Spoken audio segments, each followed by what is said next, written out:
Olá, 34º dia de leitura bíblica e do catecismo. Seja muito bem-vindo. Graça, paz e bem, força, alegria, esperança e muito amor de Deus nos nossos corações todos os dias. Amém. Hoje seguimos com as seguintes leituras: Êxodos, capítulos 13 e 4, Salmo 33, Mateus, capítulo 19 até o versículo 15 e os parágrafos do Catecismo 275 a 281. Em nome do Pai, do Filho e do Espírito Santo. Amém. Pedimos a graça de Deus, do Espírito Santo, nos iluminando na compreensão da palavra de Deus. Vamos iniciar com o convite ao louvor, nosso Salmo 117. Aleluia! Louvai Yahvé, nações todas, glorificai-o todos os povos, pois seu amor é forte e sua verdade é para sempre. Amém. Agora, Êxodo, capítulo 3. A sarça ardente. Apacentava Moisés o rebanho de Jetro, seu sogro, sacerdote de Madiã. Conduziu as ovelhas para além do deserto e chegou a Horebe, a montanha de Deus. O anjo de Yahvé lhe apareceu numa chama de fogo, do meio de uma sarça.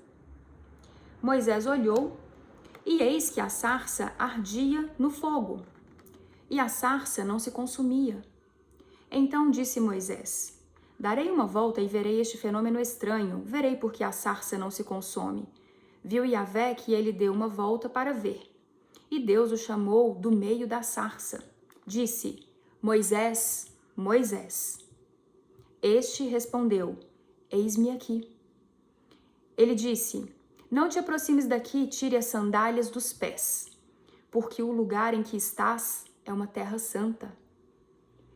Disse mais: eu sou o Deus de teus pais, o Deus de Abraão, o Deus de Isaque e o Deus de Jacó. Então Moisés cobriu o rosto, porque temia olhar para Deus. Missão de Moisés. E Yahvé disse: eu vi a miséria do meu povo que está no Egito. Ouvi seu grito por causa dos seus opressores, pois eu conheço as suas angústias. Por isso desci a fim de libertá-lo da mão dos egípcios e para fazê-lo subir desta terra para uma terra boa e vasta, terra que mana leite e mel. O lugar dos cananeus, dos heteus, dos amorreus, dos ferezeus, dos heveus e dos jebuseus. Agora o grito dos israelitas chegou até mim, e também vejo a opressão com que os egípcios os estão oprimindo.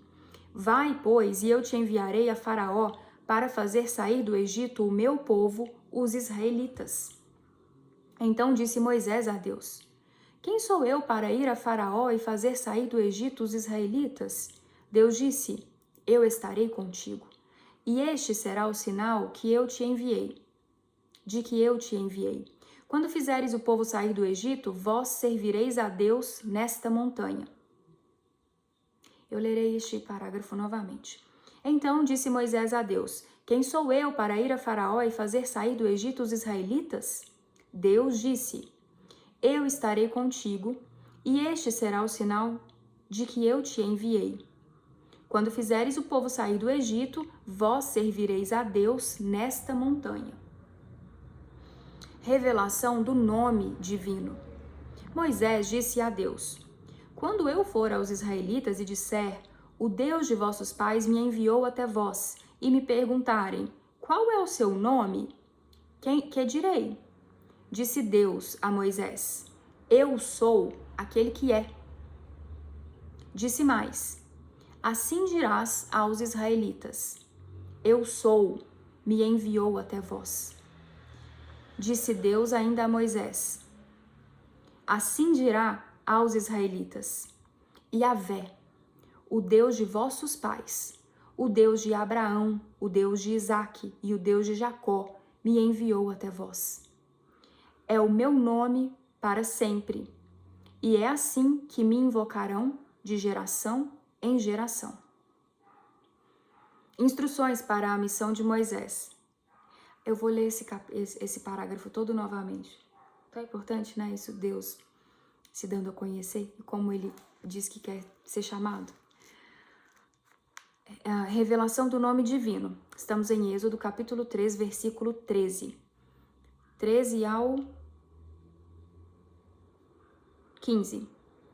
Moisés disse a Deus: Quando eu for aos israelitas e disser, o Deus de vossos pais me enviou até vós, e me perguntarem, qual é o seu nome? Que direi? Disse Deus a Moisés: Eu sou aquele que é. Disse mais: Assim dirás aos israelitas: Eu sou, me enviou até vós. Disse Deus ainda a Moisés: Assim dirás aos israelitas: Yahvé, o Deus de vossos pais, o Deus de Abraão, o Deus de Isaque e o Deus de Jacó, me enviou até vós. É o meu nome para sempre, e é assim que me invocarão de geração em geração. Yahvé, o Deus de vossos pais, o Deus de Abraão, o Deus de Isaque e o Deus de Jacó. Lindo, né? Continuando. Instruções para a missão de Moisés.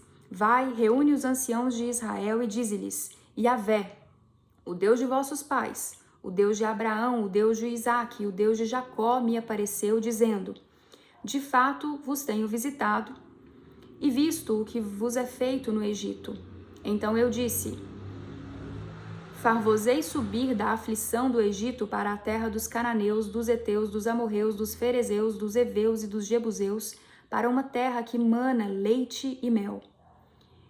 E ouvirão a tua voz, e irás com os anciãos de Israel ao rei do Egito, e lhes dirás: Yahvé, o Deus dos hebreus, veio ao nosso encontro. Agora, pois, deixa-nos ir pelo caminho de 3 dias de marcha no deserto, para sacrificar a Yahvé, nosso Deus. Eu sei, no entanto, que o rei do Egito não vos deixará ir, se não for obrigado por mão forte. Portanto, estenderei a mão e ferirei o Egito com todas as maravilhas que farei no meio dele. Depois disso é que ele vos deixará partir. Expoliação dos egípcios. Darei a este povo a boa graça dos egípcios, e quando sairdes, não será de mãos vazias. Cada mulher pedirá à sua vizinha e à sua hóspede joias de prata, joias de ouro e vestimentas, que poreis sobre os vossos filhos e sobre as vossas filhas, e despojareis os egípcios. Êxodo, capítulo 4, agora. Poder dos sinais dado a Moisés. Respondeu Moisés: Mas eis que não acreditarão em mim, nem ouvirão a minha voz, pois dirão: Yahvé não te apareceu? Yahvé perguntou-lhe: Que é isso que tens na mão? Respondeu-lhe: Uma vara. Então lhe disse: Lança-a na terra. Ele a lançou na terra, e ela se transformou em serpente. E Moisés fugiu dela. Disse Yahvé a Moisés: Estende a mão e pega-a pela cauda. Ele estendeu a mão, pegou-a pela cauda, e ela se converteu em vara. É para que acreditem que te apareceu Yahvé, o Deus de seus pais, o Deus de Abraão, o Deus de Isaque e o Deus de Jacó. Yahvé disse-lhe ainda: Põe a mão no peito. Ele pôs a mão no peito e, tirando-a, eis que a mão estava leprosa, branca como a neve. Yahvé lhe disse: Torna a pôr a mão no peito. Ele colocou novamente a mão no peito e retirou, e eis que se tornara como o restante de seu corpo. Assim, se não acreditarem em ti e não ouvirem a voz do primeiro sinal, acreditarão por causa do segundo sinal. Se não acreditarem nem nesses 2 sinais, nem ouvirem a tua voz, tomarás da água do rio e a derramarás na terra seca, e a água que tomares do rio se transformará em sangue sobre a terra seca. A Arão, intérprete de Moisés. Disse Moisés a Yahvé: Perdão, meu senhor, eu não sou um homem de falar, nem de ontem, nem de anteontem, nem depois que falaste a teu servo, pois tenho a boca pesada e pesada a língua. Respondeu-lhe Yahvé: Quem dotou o homem de uma boca? Ou quem faz o mudo ou o surdo, o que vê ou o cego? Não sou eu, Yahvé? Vai, pois, agora, e eu estarei em tua boca e te indicarei o que hás de falar. Moisés, porém, respondeu: Perdão, meu senhor, envia o intermediário que quiseres. Então se acendeu a ira de Yahvé contra Moisés, e ele disse: Não existe a Arão, o levita, teu irmão? Eu sei que ele fala bem. E eis que sairá ao teu encontro, e vendo-te, alegrar-se-á em seu coração. Tu, pois, lhe falarás, e lhe porás as palavras na boca. Eu estarei na tua boca e na dele, e vos indicarei o que devereis fazer. Ele falará por ti ao povo, ele será a tua boca, e tu serás para ele um Deus. Toma, pois, esta vara na mão, é com ela que irás fazer os sinais.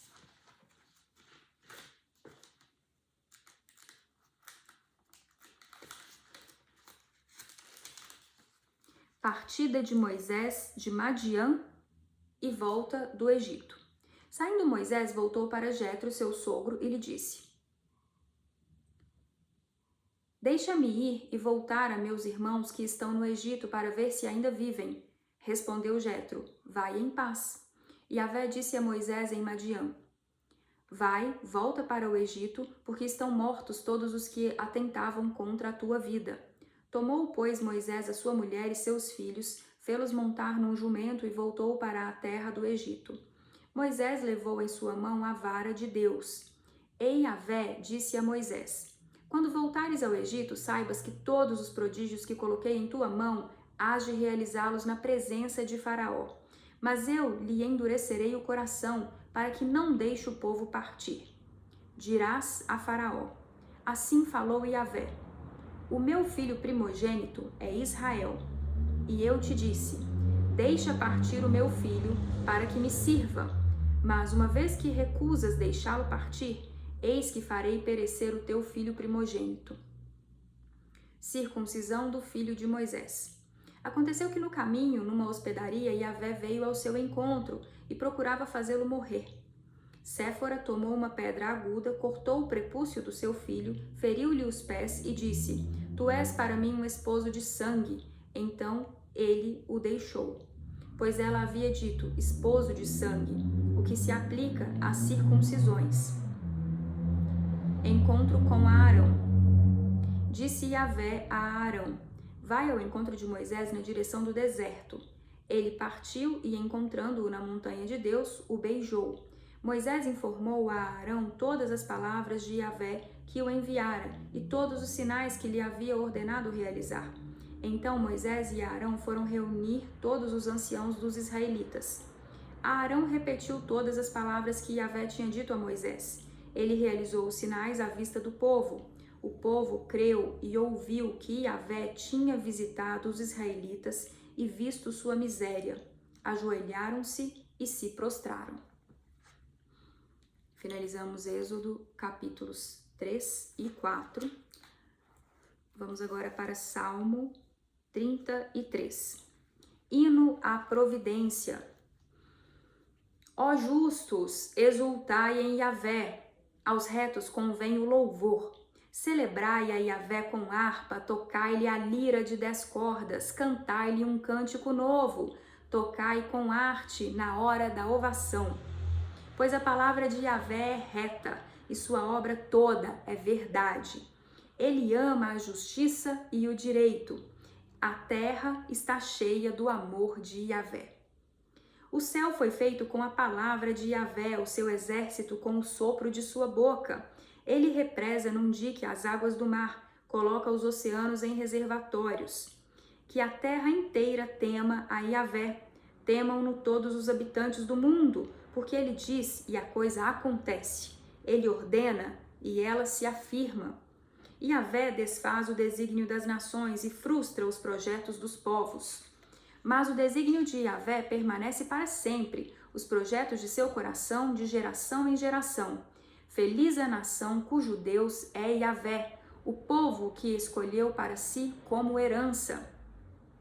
Do céu Yahvé contempla e vê todos os filhos de Adão.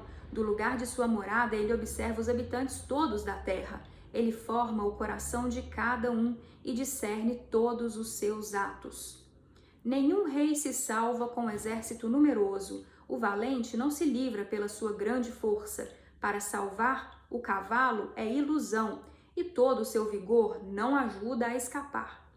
Eis que o olho de Yahvé está sobre os que o temem, sobre aqueles que esperam seu amor, para da morte libertar a sua vida, e no tempo da fome fazê-los viver. Quanto a nós esperamos por Yahvé. Ele é nosso auxílio e nosso escudo. Nele se alegra o nosso coração. É no seu nome santo que confiamos. Yahvé, que teu amor esteja sobre nós, assim como está em ti nossa esperança. Amém. Eu me emociono muito lendo os salmos, gente, são muito lindos, né? Agora, Mateus, capítulo 19, vamos até o versículo 15, pelo cronograma de hoje. O advento próximo do reino dos céus, parte narrativa, perguntas sobre o divórcio. Quando Jesus terminou essas palavras, partiu da Galileia e foi para o território da Judéia, além do Jordão. Acompanharam-no grandes multidões e ali as curou. Alguns fariseus se aproximaram dele, querendo pô-lo à prova, e perguntaram: é lícito repudiar a própria mulher por qualquer motivo? Ele respondeu: não lestes que desde o princípio o Criador os fez homem e mulher?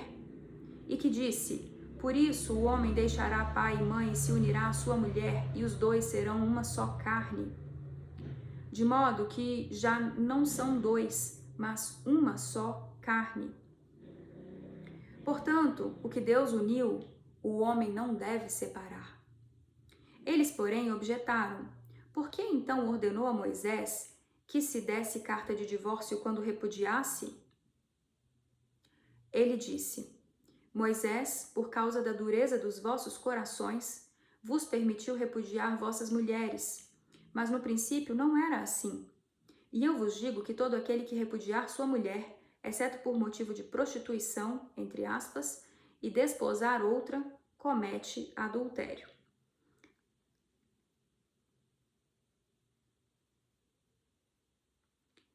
A continência voluntária. Os discípulos disseram-lhe: se é assim a condição do homem em relação à mulher, não vale a pena casar-se? Ele acrescentou: nem todos são capazes de compreender essa palavra, mas só aqueles a quem é concedido. Com efeito, há eunucos que nasceram assim, do ventre materno, e há eunucos que foram feitos eunucos pelos homens. E há eunucos que se fizeram eunucos por causa do reino dos céus. Quem tiver capacidade para compreender, compreenda. Jesus e as crianças. Naquele momento foram-lhe trazidas crianças para que lhes impusesse as mãos e fizesse uma oração. Os discípulos, porém, as repreendiam. Jesus, todavia, disse: deixai as crianças e não as impeçais de vir a mim, pois delas é o reino dos céus. Em seguida, impôs-lhes as mãos e partiu dali. Impôs-lhes as mãos e partiu dali. Lemos aqui Mateus capítulo 19 até o versículo 15. Seguimos agora para o catecismo. A partir do parágrafo 275, é um resumo dos parágrafos anteriores. Juntamente com Jó, o justo, nós confessamos: reconheço que podes tudo e que para ti nenhum pensamento é oculto. Citação de Jó, capítulo 42. Referindo aqui a Deus Todo-Poderoso, né, que a gente professa no credo. Creio em Deus Pai Todo-Poderoso. Fiel ao testamento da Escritura, a Igreja, com frequência, dirige sua prece ao Deus Todo-Poderoso e Eterno, crendo firmemente que para Deus nada é impossível. Deus manifesta sua onipotência nos convertendo de nossos pecados e nos restabelecendo em sua amizade pela graça. Ó Deus, que manifestais o vosso poder, sobretudo na misericórdia. Se não crermos que o amor de Deus é todo-poderoso, Como crer que o Pai pôde nos criar, o Filho nos remir e o Espírito nos santificar? Então, esse foi o resumo do trecho que explica sobre Deus Todo-Poderoso, né? Essa ideia de onipotência. Seguimos agora com explicações sobre o Criador. Quando nós professamos ali no credo, né? Creio em Deus Pai Todo-Poderoso, Criador do céu e da terra, o Criador. No princípio, Deus criou o céu e a terra, citação de Gênesis capítulo 1. Com essas solenes palavras inicia-se a Sagrada Escritura. O símbolo da fé retoma estas palavras, confessando Deus Pai Todo-Poderoso como o Criador do céu e da terra, de todas as coisas visíveis e invisíveis. Por isso, falaremos primeiro do Criador, em seguida de sua criação, e depois da queda no pecado, do qual Jesus Cristo, o Filho de Deus, veio nos resgatar. A criação é o fundamento de todos os desígnios salvíficos de Deus. Novamente, a criação é o fundamento de todos os desígnios salvíficos de Deus, o começo da história da salvação, que culmina em Cristo. Inversamente, o mistério de Cristo é a luz decisiva sobre o mistério da criação. Ele revela o propósito em vista do qual, no princípio, Deus criou o céu e a terra. Novamente, citação de Gênesis capítulo 1. Desde o início, Deus tinha em vista a glória da nova criação em Cristo. Lerei novamente esse parágrafo todo. A criação é o fundamento de todos os desígnios salvíficos de Deus, o começo da história da salvação que culmina em Cristo. Inversamente, o mistério de Cristo é a luz decisiva sobre o mistério da criação. Ele revela o propósito em vista do qual, no princípio, Deus criou o céu e a terra. Desde o início, Deus tinha em vista a glória da nova criação em Cristo. Isso aqui tá falando muito do plano salvífico, né? Que é assim, toda a história bíblica das revelações progressivas de Deus tem esse enredo do plano, projeto salvífico de Deus para resgatar o homem do pecado, né? A criatura do estado de queda. Por isso, as leituras da Vigília Pascal, celebração da criação nova em Cristo, começam pelo relato da criação. Igualmente, na liturgia bizantina, o relato da criação constitui sempre a primeira leitura das vigílias das grandes festas do Senhor. Segundo o testemunho dos antigos, a instrução dos catecúmenos para o batismo seguia o mesmo caminho. Finalizamos, então, as citações referidas do Catecismo para a leitura de hoje, pela graça de Deus, 34º dia completo. Estejamos sob a proteção e graça de Deus. Até a próxima, se Deus quiser.